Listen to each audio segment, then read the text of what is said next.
Dr. Lisa Martinez pulled her thick winter coat tighter as the Antarctic wind howled around the research station. She had been in this frozen wasteland for 3 months, leading a team of scientists who were studying strange energy readings beneath the ice. The readings made no sense. Nothing should be buried 3 miles down in solid ice that had been frozen for thousands of years. "Lisa, you need to see this," called Kevin Burke from across the equipment tent. The geologist was staring at his computer screen with wide eyes. His face had gone pale despite the warm heaters running inside the tent. Lisa walked over and looked at the data streaming across Kevin's monitor. The energy readings were getting stronger, much stronger. Whatever was down there was waking up. "This is impossible," whispered Dr. Alan Foster, the team's quantum physicist. He was a thin man with gray hair who rarely got excited about anything, but now his hands were shaking as he pointed at the numbers on the screen. "The energy signature is off the charts. It's like nothing we've ever seen before." Lisa grabbed her radio. "Base camp, this is Dr. Martinez. We need the drill team here immediately. Something big is happening." The voice that came back through the static sounded worried. "Copy that, Dr. Martinez. Drill team is on the way, but we're getting reports of similar energy spikes from stations all over the world. Whatever you found down there, it's not alone." 3 days later, the drill finally broke through into an underground chamber. The ice around the hole glowed with a soft blue light. Lisa was the first one down, rappelling into the darkness with her heart pounding. The chamber was huge. Her flashlight beam couldn't reach the far walls, but in the center of the space sat something that made her breath catch in her throat. It was a crystal structure about 10 feet tall, shaped like a twisted spear. The crystal pulsed with the same blue light that filled the chamber. "Kevin, Allen, get down here now," she radioed. "Up to the surface. You're not going to believe this." When her teammates joined her in the chamber, they all stood in silence for several minutes. The crystal hummed with energy that they could feel in their bones. Strange symbols covered its surface, symbols that looked almost like writing, but from no language any of them had ever seen. "It's definitely not natural," Kevin said finally. "The way it's positioned, the chamber around it. Someone put this here on purpose." Alan was taking readings with his equipment. "The energy output is incredible. It's like a power source, but I can't figure out what kind of technology could create this." Lisa approached the crystal slowly. Something about it called to her. The symbols seemed to shift and change as she got closer, as if they were trying to tell her something important. "Lisa, be careful," Kevin warned.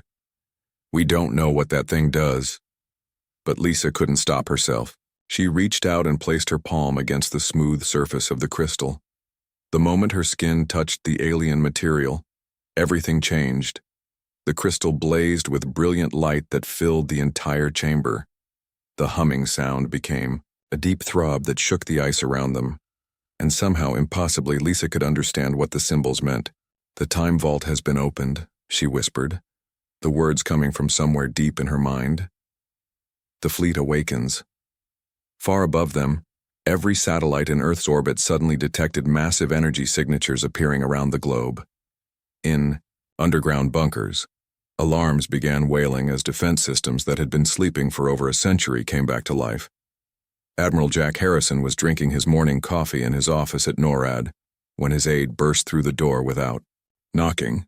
"Sir, you need to see this immediately," the young officer said, his voice cracking with excitement or fear. Jack followed him to the main control room where dozens of technicians were staring at their screens in shock. The massive display on the wall showed a map of the world covered in red dots. Each dot represented an energy signature that had appeared in the last hour. "What am I looking at?" Jack demanded. "Unknown contacts, sir. Massive ones. They're appearing all over the planet, in the oceans underground, even in the atmosphere. And sir..." The technician paused, swallowing hard. "Some of them are bigger than aircraft carriers." "Bigger than carriers?" Jack grabbed a headset and put it on. "This is Admiral Harrison. I want every available satellite pointed at these contacts. Get me visual confirmation on at least 3 of them, and contact the president immediately." As the technicians worked frantically at their stations, more reports came in from around the world. The British Navy had detected something massive rising from the ocean floor near Scotland. The Japanese were reporting strange lights in the sky over Tokyo. In Russia, seismic sensors showed something enormous moving beneath the Siberian ice.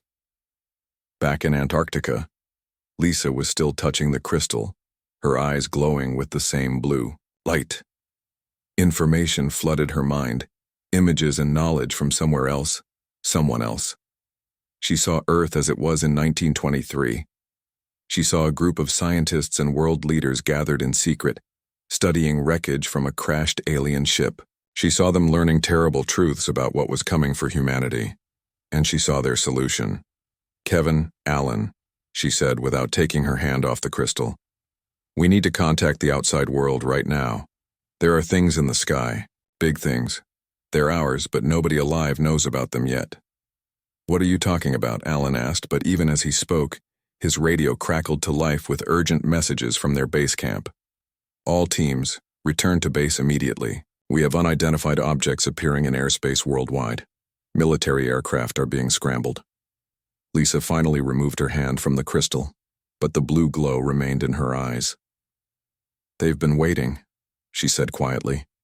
"Hidden in time, sleeping until the moment we would need them most.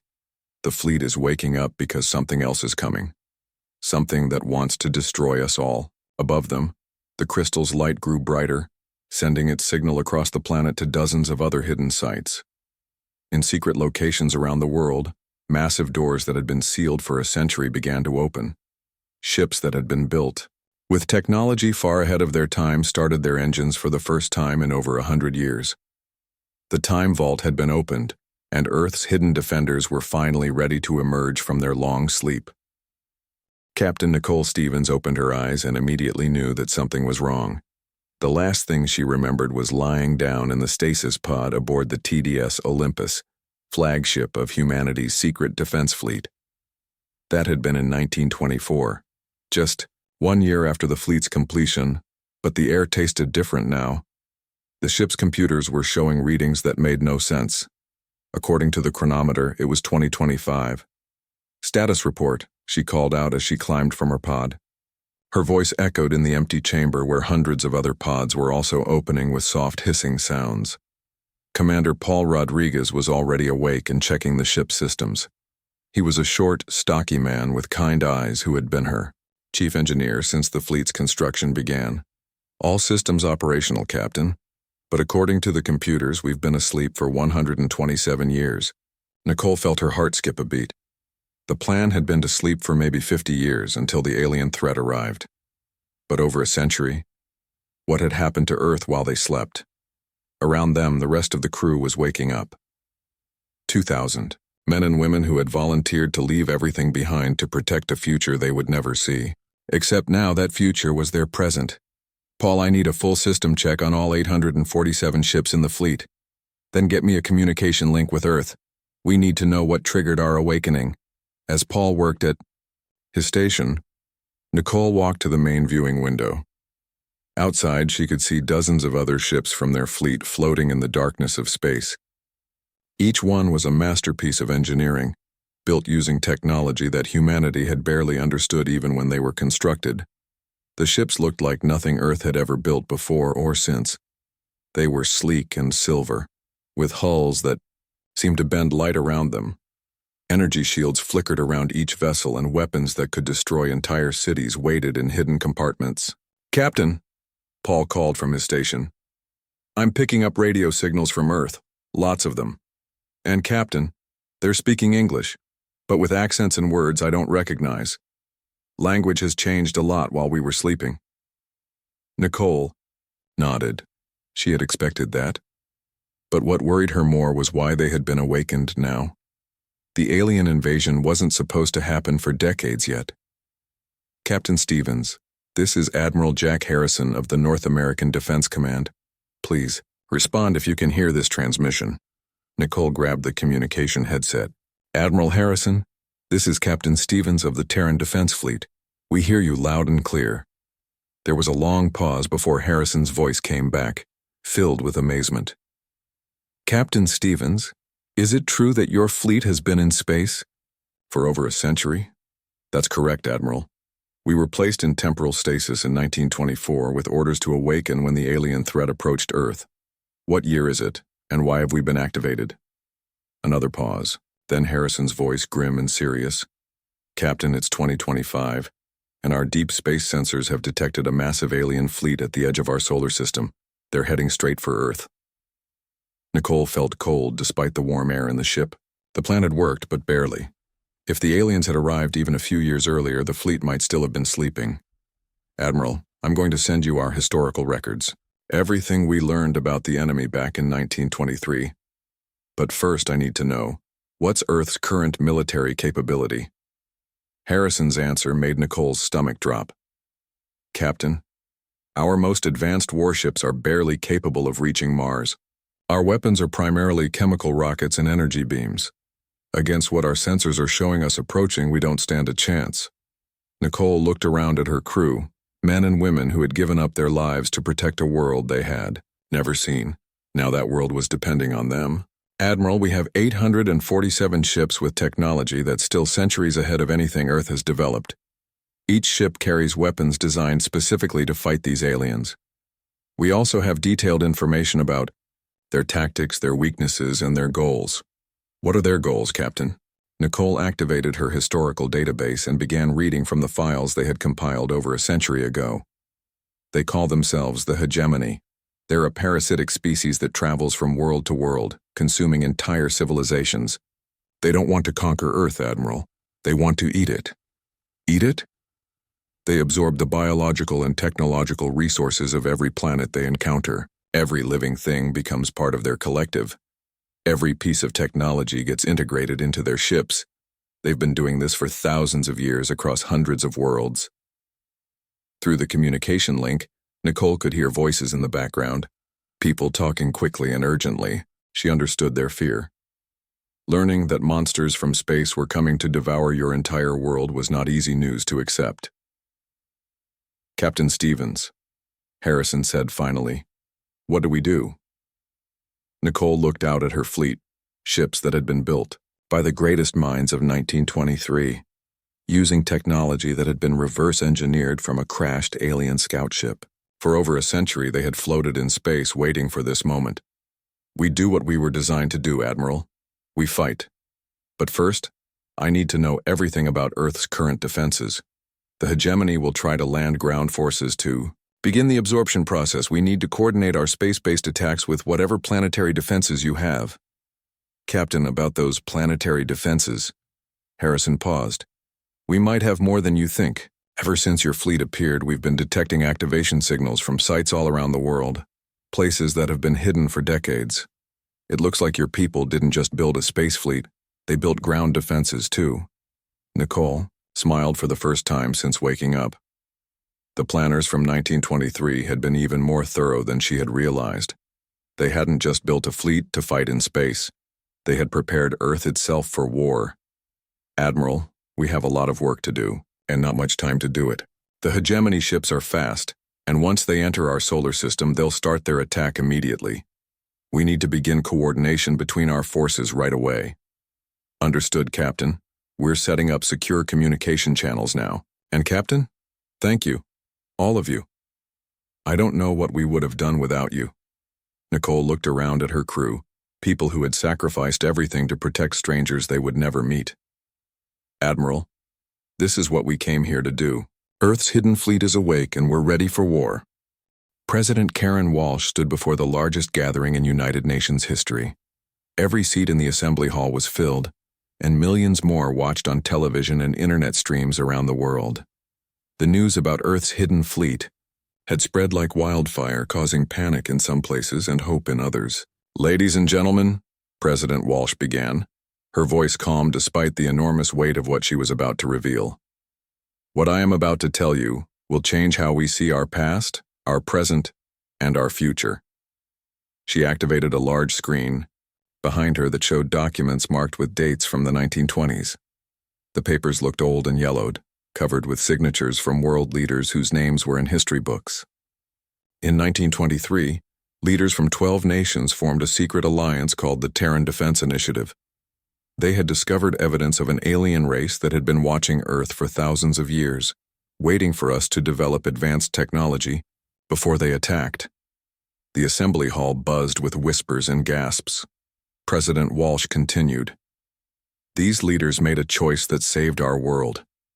Using recovered alien technology, they built the largest fleet in human history and hid it in space using time stasis technology. For over 100 years, this fleet has been sleeping, waiting for the day we would need it most. In Antarctica, Dr. Lisa Martinez was still studying the crystal that had started everything. The alien artifact continued to pulse with blue. Light in each pulse revealed more information about the approaching enemy. Kevin Burke and Dr. Alan Foster worked beside her, recording everything the crystal showed them. The knowledge flowing from the device was incredible and terrifying.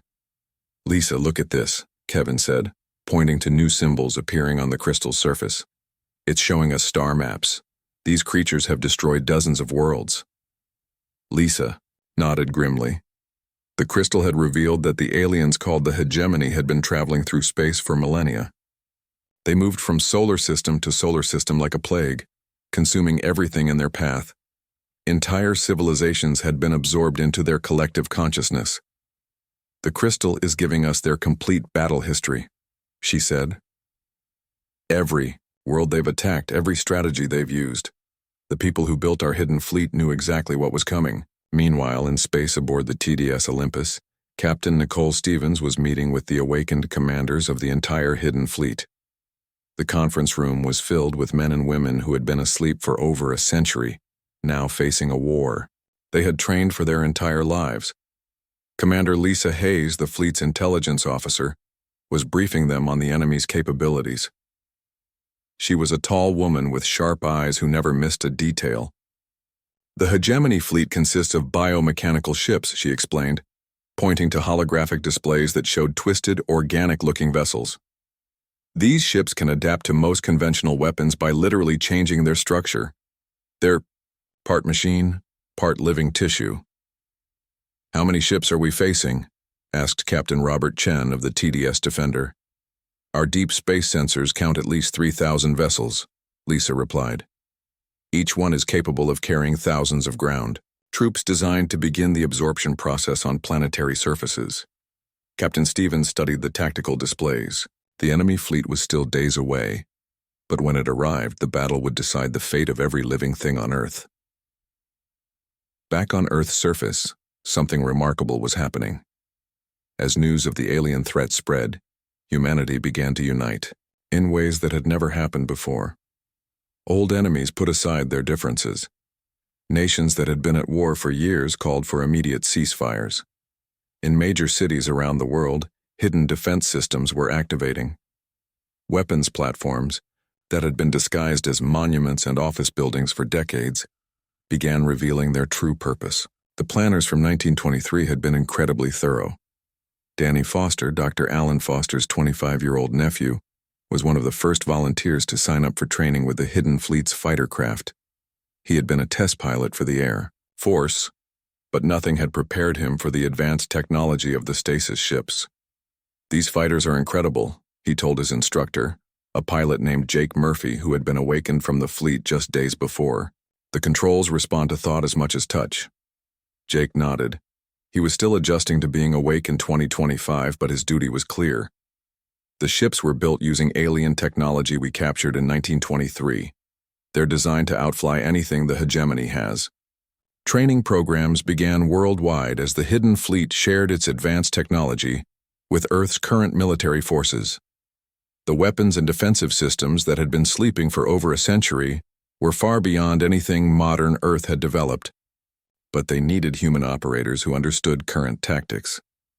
General Marcus Stone, Earth's ground defense coordinator, was working around the clock to prepare for the enemy's ground assault. He had been amazed to discover that every major city on Earth had hidden defensive weapons built into their very foundations. "The Statue of Liberty is actually a massive energy cannon," he told his staff during a briefing. "The Eiffel Tower can generate a defensive shield over all of Paris. Even Mount Rushmore has weapons hidden inside it." The revelation that Earth had been prepared for this war for over a century changed everything. Fear began to turn into determination as people realized their ancestors had not abandoned them to face this threat alone. In laboratories around the world, scientists worked with awakened researchers from the Hidden Fleet to understand the enemy's weaknesses. The biomechanical ships could adapt to most weapons, but they had discovered one critical flaw. Dr. James Wright and his twin sister, Dr. Emma Wright, great-grandchildren of the original fleet designer Dr. Helena Wright, were leading the research effort. They had inherited their ancestors' brilliant mind for engineering and strategy. The hegemony ships can't adapt to quantum temporal disruptions, James explained to a gathering of world leaders. The weapons on our hidden fleet use temporal energy that creates effects the aliens can't counter. Emma added, but we need to coordinate our attacks perfectly. If we give them time to study our weapons, they might find a way to adapt even to temporal technology. As the days passed, Earth transformed from a divided world into a unified planet preparing for war. The Hidden Fleet continued sharing its technology and knowledge while Earth's current forces trained with weapons that had been waiting over a century to be used. Captain Stevens received regular updates from Admiral Harrison about Earth's preparations. Every report filled her with pride in humanity's ability to come together when facing extinction. Captain, Admiral Harrison reported during their daily briefing, we have over 10 million people worldwide training with your technology. Every major city has revealed defensive systems we never knew existed. And the crystal your Dr. Martinez discovered is still providing us with intelligence about enemy tactics. Nicole smiled as she looked out at her fleet, 847 ships crewed by people from 1923 who had awoken to defend strangers from 2025. Admiral, humanity has always been at its best when facing impossible odds. Our ancestors knew that when they built this fleet. Captain, our deep space sensors show the alien fleet will reach Mars orbit in 72 hours. Are we ready? Nicole looked around the bridge at her crew, then at the displays showing Earth's awakened defenses and the millions of people preparing to fight for their world. Admiral, she said with conviction, we've been ready for over 100 years. The first battle began near Jupiter's orbit when Captain Nicole Stevens led a reconnaissance force of 50 ships to intercept the alien scouts. Through the viewports of the TDS Olympus, she could see the enemy vessels for the first time. The hegemony ships were nightmares made real. They looked like massive insects crossed with machinery, their hulls pulsing with organic life while mechanical weapons sprouted from their surfaces. Each ship was different, as if they had been grown rather than built. All ships maintain formation, Nicole commanded through her communication system. Remember, these scouts will adapt to our weapons quickly. Make every shot count. The aliens attacked first, firing energy beams that twisted through space like living serpents. Nicole's ship shook as the shields absorbed the impact, but the defensive systems held. The technology from 1923 was still superior to anything the hegemony had encountered. Return fire, Nicole ordered. Target the largest scout ship. The Hidden Fleet's weapons were unlike anything ever seen in space combat. Instead of simple energy beams or missiles, they fired bursts of temporal energy that could disrupt the flow of time itself around the target. When the weapons hit the alien scout, the ship seemed to freeze in space for several seconds before exploding in brilliant light. Direct hit, reported Commander Paul Rodriguez from his engineering station. The temporal disruptor worked perfectly. The alien ship couldn't adapt fast enough, but the other hegemony scouts were already changing. Nicole watched in horror as the remaining enemy vessels began reshaping themselves, their hulls flowing like liquid metal as they tried to develop defenses against the temporal weapons. All ships spread out and keep moving, she commanded. Don't give them time to analyze our attack patterns. The battle lasted for 6 hours. When it was over, all of the alien scouts had been destroyed, but Nicole knew this was only the beginning. The main hegemony fleet would learn from what had happened here. Back on Earth, Dr. Lisa Martinez was working frantically with the crystal artifact in Antarctica. The alien device was showing her visions of the approaching main fleet, and what she saw filled her with dread. Kevin Allen, you need to see this, she called to her colleagues. The crystal's surface was displaying images of thousands of hegemony ships, each one larger than a city block. Dr. Alan Foster studied the readings from his instruments. The energy signatures are incredible. Some of those ships are generating power levels equal to small stars. It's worse than that, Lisa said, her voice shaking. The crystal is showing me what happens when they reach a planet. They don't just invade, they literally eat everything. The ground, the oceans, the atmosphere. They consume entire worlds and turn them into more ships. Meanwhile, scattered across Earth, the hidden defense systems were coming online. In New York City, the Statue of Liberty split open to reveal a massive energy cannon that rose from its base. In London, Big Ben transformed into a shield generator that could protect the entire city. All around the world, monuments and landmarks that people had walked past for decades revealed their true purpose. General Marcus Stone was coordinating the planetary defenses from a command bunker that had been hidden beneath Washington, D.C. For over a century, the technology around him looked like something from a science fiction movie, but it had been built when his grandfather was still a child. All defense stations, report status, he commanded into his headset. Responses came in from around the globe. Paris defenses online. Moscow defenses online, Tokyo defenses online. The list went on and on. Every major city had at least one hidden weapon system, and many had several. General, his aide reported, we're also getting confirmations from the underground bases. There are over 200 hidden facilities worldwide, each one containing thousands of fighters and ground troops equipped with the same temporal technology as the space fleet. Stone nodded grimly.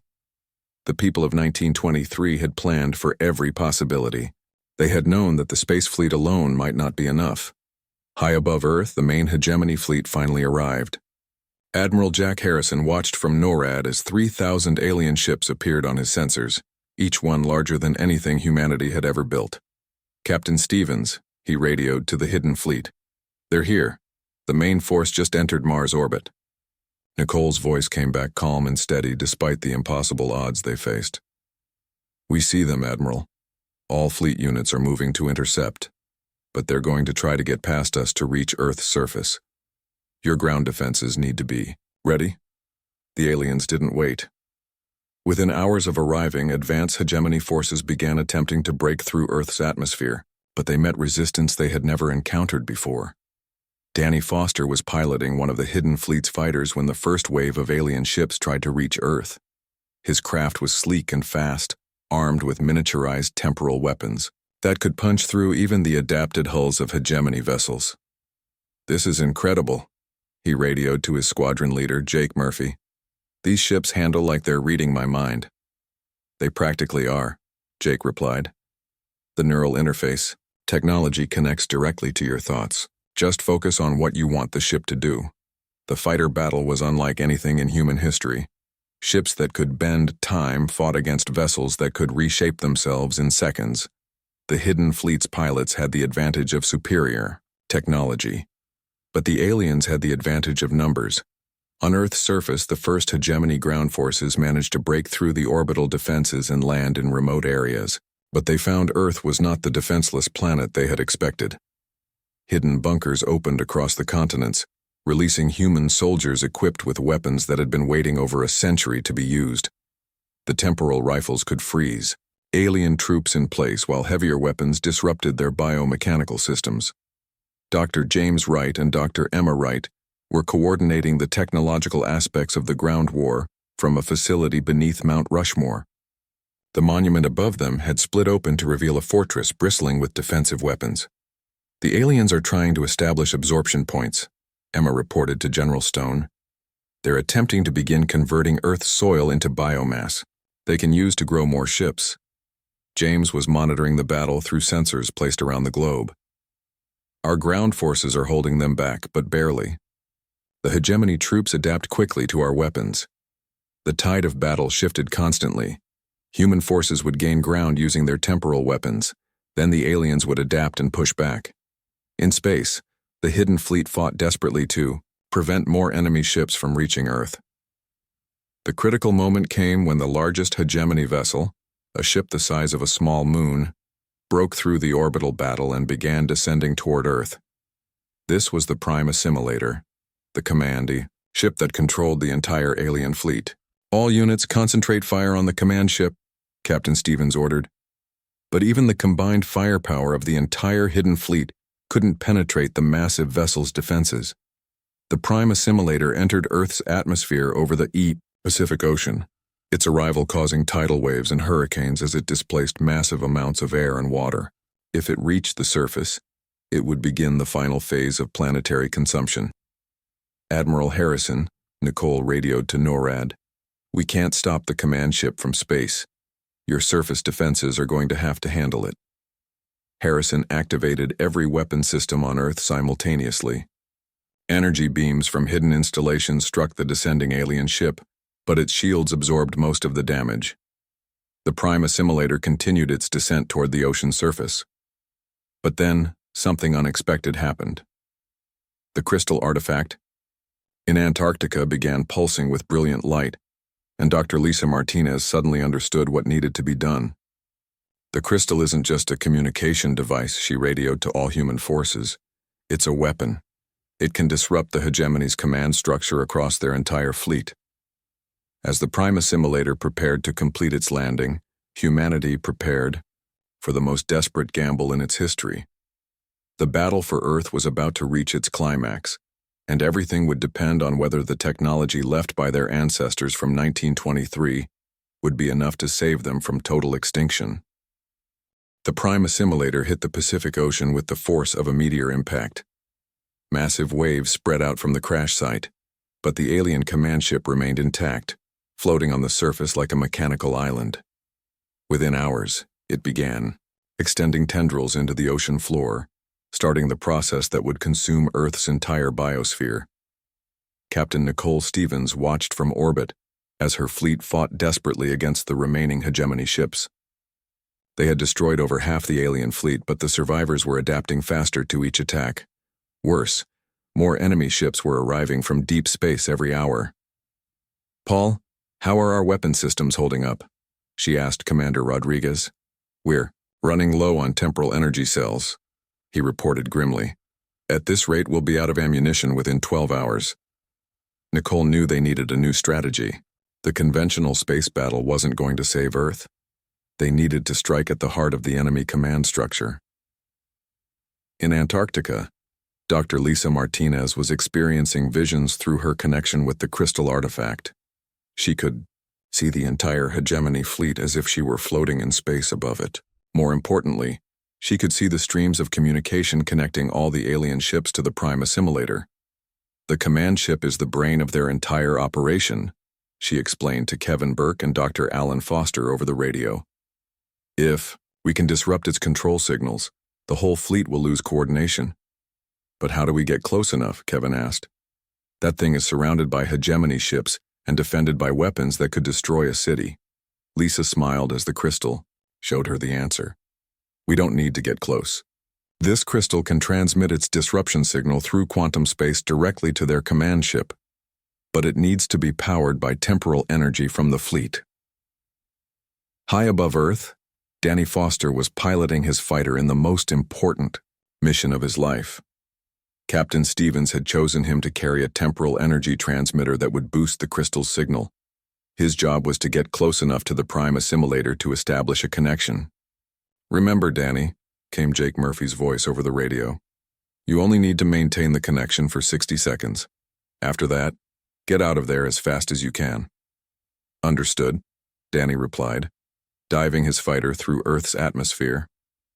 Behind him, the hidden fleet formed a protective formation, drawing the attention of the hegemony ships away from his approach. The Prime Assimilator was even more terrifying up close. The alien command ship stretched for miles across the ocean surface, its organic hull pulsing with veins of energy. Mechanical tentacles writhed in the water around it, each one the size of a skyscraper.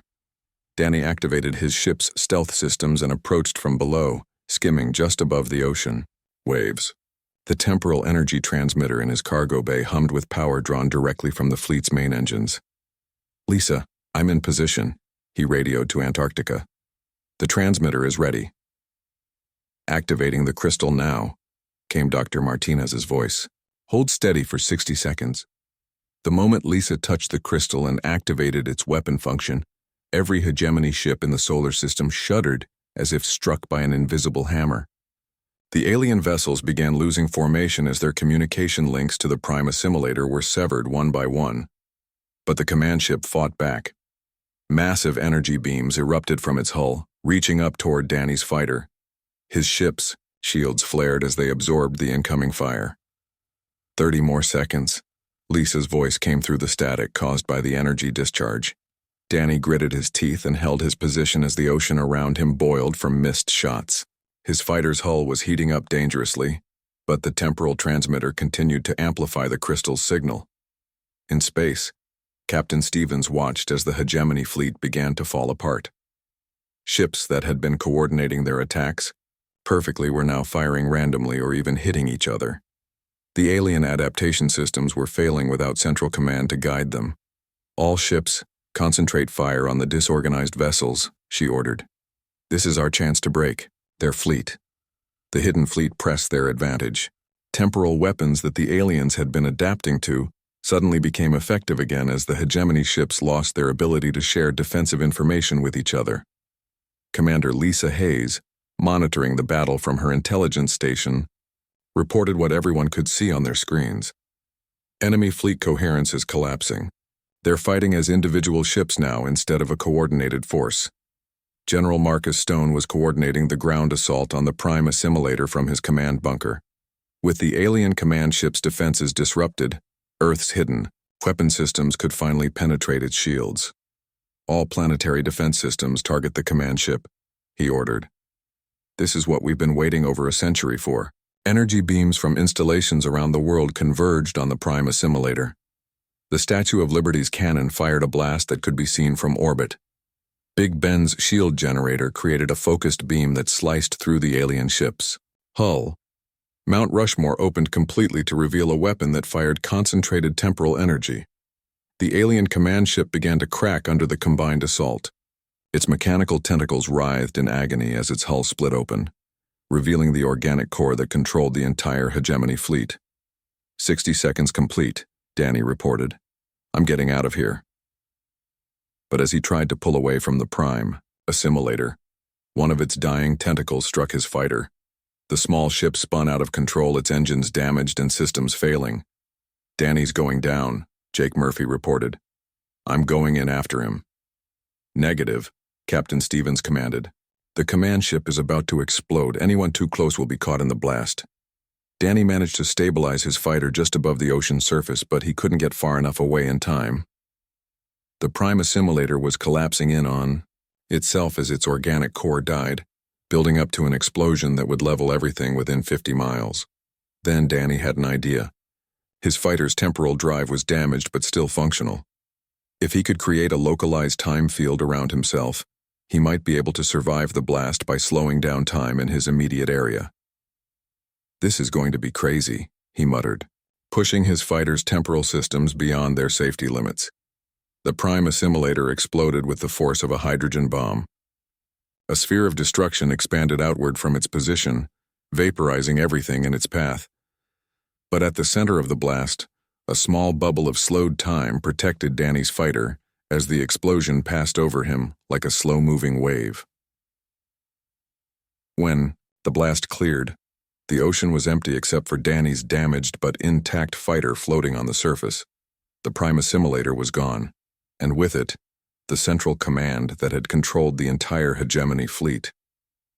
In space, the remaining alien ships began retreating toward the edge of the solar system. Without their command ship to coordinate their attacks and adaptation, they could not stand against Earth's hidden fleet. Captain Stevens pursued the fleeing aliens with every ship at her disposal. This is our chance to drive them away completely, she told her fleet commanders. Show them that Earth is not defenseless prey. The final space battle lasted another 6 hours. When it was over, the surviving hegemony ships had fled beyond Neptune's orbit, their fleet broken and their invasion force defeated. Admiral Harrison's voice came through the communication system to every ship in the hidden fleet and every defense installation on Earth. All units, this is Admiral Harrison. The alien fleet is in full retreat. Earth is secure. Cheers erupted from every human ship and base. On Earth's surface, people emerged from shelters and bunkers to see the alien ships retreating as bright dots in the night sky. Dr. Lisa Martinez finally removed her hand from the crystal artifact. The alien device had gone dark, its energy spent in the effort to save Earth. She smiled as she looked around at Kevin and Alan, 3 scientists who had accidentally triggered the salvation of their entire species. Captain Stevens stood on the bridge of the TDS Olympus and looked out at her fleet, 847 ships that had waited over a century for this moment. Around them, the Earth hung beautiful and blue, safe from the threat that had nearly consumed it. "Paul," she said to Commander Rodriguez, "send a message to Earth. Tell them the Terran Defense Fleet is ready to help build a new future. We came from the past to protect their present. Now we'll work together to secure their future." Years later, the hidden fleet would be integrated with Earth's regular forces, creating the Terran Space Defense Force. Humanity would spread to the stars, carrying the technology and knowledge that had saved their homeworld. And at the edge of human space, watching for new threats, would be ships descended from the fleet that had slept for over a century, waiting for the moment their world needed them most. The time vault had been opened, Earth's hidden defenders had awakened, and humanity had proven that with enough foresight and determination, even the most impossible odds could be overcome.